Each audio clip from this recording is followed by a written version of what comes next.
To screen for hip mobility, we'll start lying on your back and pulling your knee into your chest, trying to touch your calf to your thigh. In this position, you want to feel for any pinching in the anterior, the front portion of your hip or lateral, or any stiffness in your knee. Next, we'll check for hip internal rotation. Pull that knee up so it's directly over your hip and rotate your foot out to the right, feeling for any stiffness.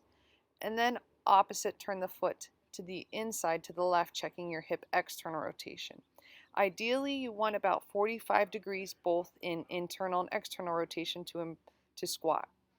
Here is a hip banded mobilization to help reduce that pinching in the front of your hip and lateral hip.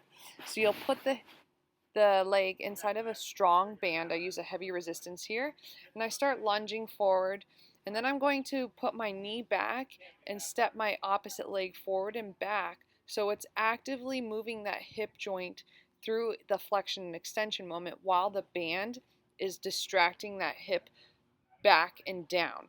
Because when you're squatting or doing the hip test and getting that pinching, that hip is not able to posteriorly roll.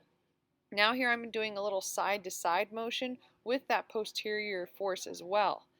Here we're going to improve that internal and external rotation of the hip. So in half kneeling, we're improving the internal rotation here. Still the band is pulling laterally.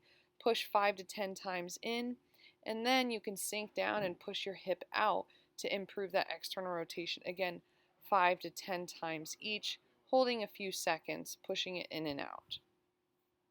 Next, we'll do the shin boxes. You want to do 10 of these. I suggest starting with your hands on the ground, and then you can progress with your hands overhead with an upright torso.